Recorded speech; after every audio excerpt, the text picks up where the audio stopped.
আসসালামু আলাইকুম। আমি পুষ্টিবিদ তামান্না রবি। ঘাম কোন পর্যায়ের হলে চিকিৎসকের পরামর্শ নিতে হবে?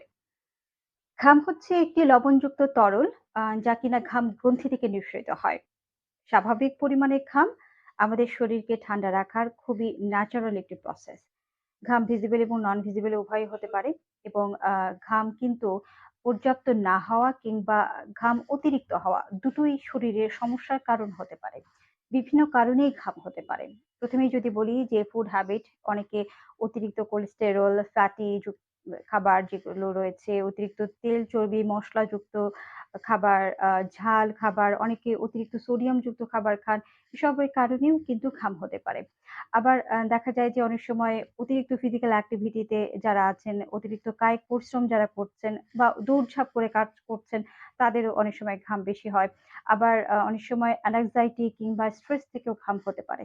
আবার মেনোপজের সময়ও কিন্তু অতিরিক্ত ঘাম হতে পারে। আবার কিছু রোগের লক্ষণ বা সিম্পটম হিসেবেও কিন্তু অতিরিক্ত ঘাম হতে পারে। যেমন diabetes, hypothyroidism, leukaemia, nutritional deficiency হতে পারে।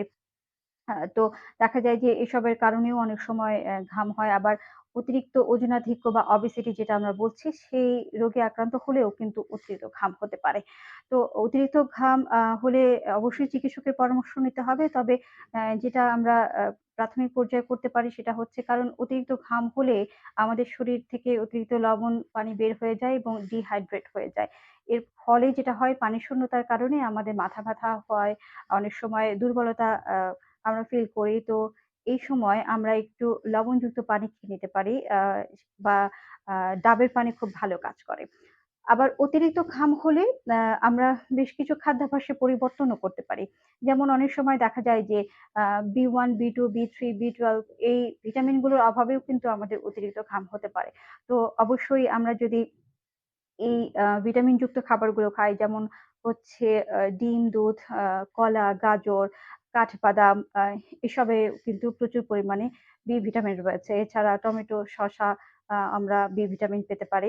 এছাড়া প্রচুর পরিমাণে ফলমূল এবং শাকসবজি খেতে হবে। পর্যাপ্ত পরিমাণে পানি পান করতে হবে। তবে খেয়াল করবেন আপনার জন্য যতটুকু প্রয়োজন ততটুকু পানি গ্রহণ করতে হবে। এছাড়া শসা খাবার সময় যদি আমরা লবণ ছাড়া খাই তাহলে কিন্তু আমাদের অতিরিক্ত ঘাম রোধ করতে সাহায্য করবে। এছাড়া গ্রিন টি কিন্তু অতিরিক্ত ঘাম রোধ করতে খুব ভালো কাজ করে।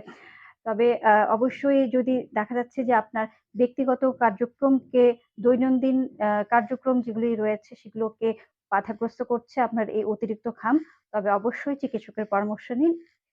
সুস্থ থাকুন, নিরাপদে থাকুন। আল্লাহ হাফেজ।